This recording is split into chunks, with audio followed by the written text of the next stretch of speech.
All right, we are here with This was the first game of day one of week 6. Yep. We've got the 3-7 CLG facing off against the 6-4 Clutch Gaming. Clutch on a pretty hot streak right now, and straight up embarrassed CLG with that Fevivin Azir Pentakill in the first game that they played this split. And let's just get right into it. We see CLG not banning out that Azir, which Clutch will gladly take. Yeah, instead they favor banning out the Galio, Varus, and Ornn. Ornn, is a pretty decent pick for solo. And the Varus pick for Apollo being the supportive ADC he is. Those make sense, but like, if I'm gonna ban out something against Clutch, I probably wouldn't reach for the Galio. I'd probably reach more for that Azir. And Clutch bans out the Zoe away from Huhi, the Gangplank away from Darshan, and the Skarner from Reignover. And CLG takes a gamble picking this Kalista first, and which we see will later on tends to pay off. Clutch first picks the Azir and grabs up the Sejuani for Lyra, and then we see Huhi opting to pick the Vel'Koz pretty early on in the draft, along with the Zac for Reignover. And Clutch finishes up the first half of the draft picking that Ezreal for Apollo, another champ that he's shown that he can be pretty good on. Not necessarily a hyper carry, but Apollo can just play anything. Sure. So an interesting first half of the draft from CLG, and a standard first half of the draft from Clutch. What you got for the second half? All right, so for the second half, CLG bans the Alistar and the Braum, followed up by the Thresh and the Tom Kench. Normally, I would say that the Thresh is kind of a weird ban, because Thresh hasn't really been played much. Yeah. So that might just be something in scrims that a lot of teams were seeing that of Biofrost playing. And you do have to remember, Thresh is one of Biofrost's best champions. Yeah, I was going to say a champion that he's kind of like made his name on. Exactly. These playmaking supports. So I think maybe, it might just be that in scrims, Thresh is being played a lot and not necessarily scrimming against CLG, but just in general, Thresh is being played a lot, and we see games later this week, or later in the week, Thresh being played, and so maybe they're just taking that and thinking, oh, well, we know Biofrost can play this Thresh really well, let's just not have to deal with it. CLG then, they pick up the Rakan and the Gnar for Biofrost and Darshan. Clutch picks up Taric and Sion for Taric and for Hakuho and Solo.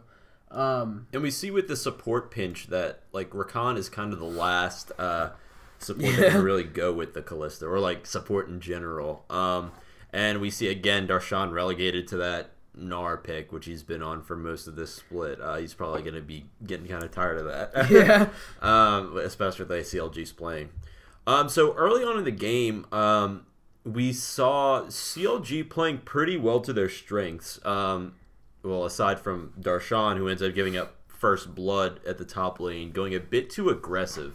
However, the bot lane is playing pretty well. The Kalista's staying alive, and they're able to get first tower, first brick on that bottom lane. I think it was as Darshan was getting killed.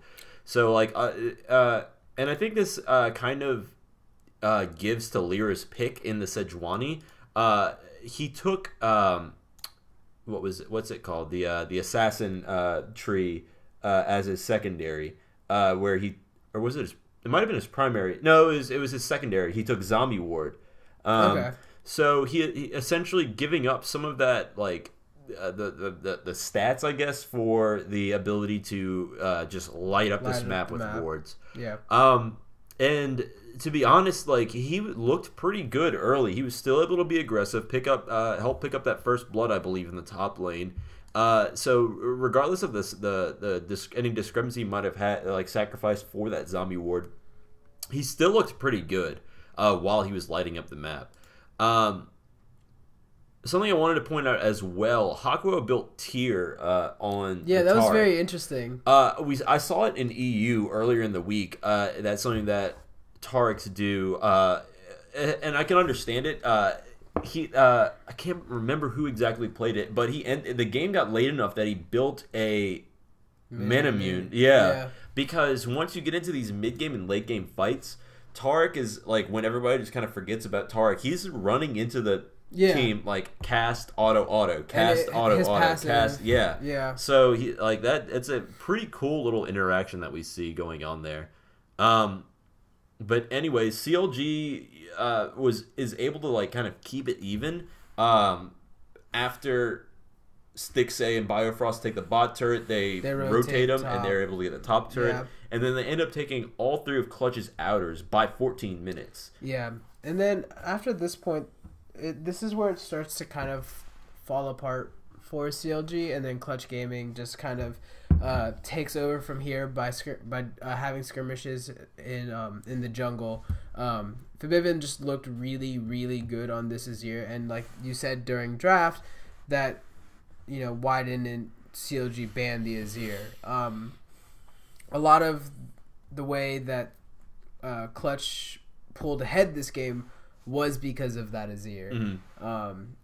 I think Fabibin's Azir ults were on point this game. Well, aside from that mid lane ult that Solo just kind of ran into. Yeah, I didn't realize that interaction. Yeah. So I didn't know that was a thing either. I saw it, I was like, huh, that's yeah. So what happened was Azir or Fabibin ulted on Azir, and it wasn't like at the same time that Solo was using the Scion ult, but like the wall was up, and then it just forced Solo to run into the wall and stop. Yeah, because I know that wall is meant to be terrain. It's coded as terrain, but you're still supposed to be able, as an ally, to be able to pass through it.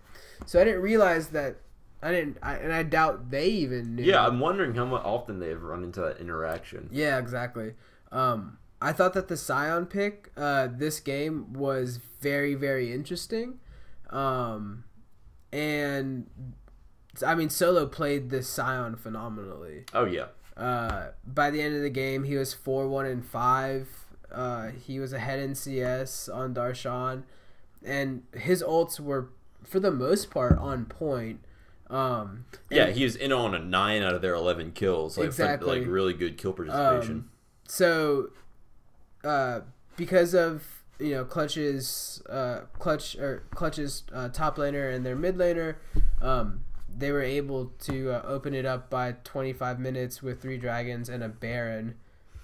And even through that, though, Biofrost looked pretty good. He had some really solid Rakan ults. Yes. Rainover was playing pretty well on this Zac, able to get these clutch members to where CLG needs them to be. Mm-hmm. And Stixay was really keeping them in it. A lot, like, able to stay safe, stay alive, actually able to survive this, like, Sejuani and Scion and Azir composition.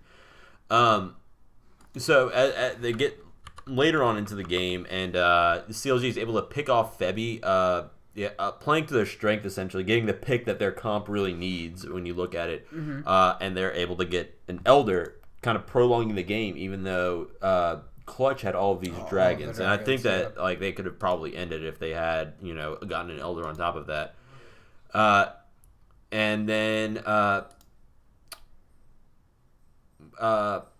what am I thinking of? Oh, yeah. CLG moves on to a Baron fight, and they end up locking it down. But I saw something weird that, like, Stixay kind of flashed over the Baron pit wall at a bunch of Clutch members without much support and ends up dying for it. I think that was a little bit unnecessary. I think that cost them a bit. Yeah.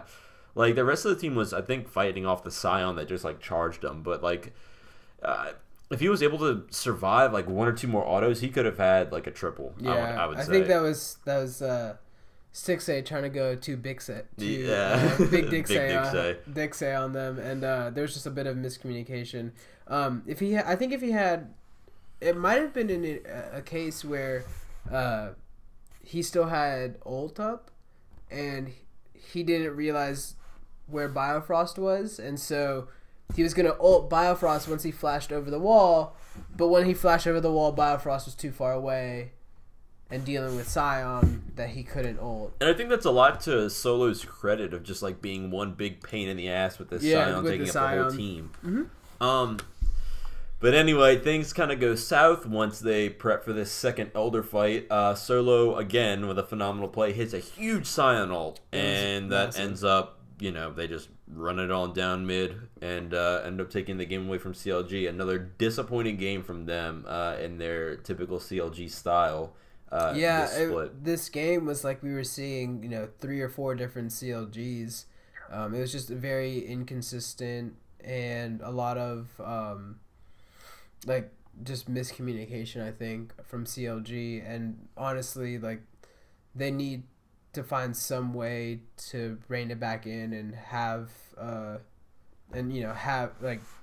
be on the same page and find easier team comps to execute, because an immobile mage like Vel'Koz and it's a lot harder to execute. So we're at this point in the split where we really are able to start shaping up like a view of how these players are looking within this system so far, with such like huge shuffles of these like other mids coming into the league and all of that, other players coming into the league. Where would you rank Febiven right now among mid laners? Honestly, I would rank Febiven on the same level that I would rank Bjergsen, if not maybe a little bit higher. I still need to see more from Bjergsen. So if we're talking specifically just this split, I would say like Jensen and Pobelter 1 and 2 easy. Where's Phoenix on that list? Well, from this week though, Phoenix didn't perform well at all this week. I'm talking mostly as like a whole. As a whole, yeah. I would say, honestly, I would put Jensen and Pobelter 1 and 2, Febi 3, Phoenix 4, Bjergsen 5. Which me as a TSM fan is hard. And this is what I'm coming out with. As a fully admitting I'm a C9 fan. Yeah. Jensen first. 2 and 3 between Phoenix and Febiven. So you would I'm giving a slight tilt toward Febiven. Okay. I do think that Phoenix is partly a product of the team that he's at, but also to his own merit, he's had a lot of bad teammates. Like look at Liquid back in the day when he's playing with Jinth and Arc second. And he's like this outburst of like, who the hell am I even playing with? But I think he's come a long way from being just like that straight up Azir one trick. I think like this past week, he hasn't shown enough to be better than Febi and Pobelter. I think recently Pobelter also hasn't been playing too hot with Team Liquid's slide. But I don't think that's on his end. I think that's more on like Double Lift not performing as well as he should be with the resources that he's getting. So that's the only reason why I would still have Pobelter up there. And to wrap it up, I have Bjergsen 4, Pobelter 5. Okay. Wow, you have Pobelter, or you have Bjergsen higher than me, and I'm the TSM fan. Okay. I don't have a line about appreciating the haters or something. All right, I think. Do you have anything else? But that's all I've got on this. I think CLG's just. I think it's just time to go back to the drawing board for them. I think that it's a lost cause. This split, just come back. Try not to slide too far down and just come back next. They don't have to worry about relegations. Yeah. Right? All right. But yeah, that's all I got. All right. Bye, y'all.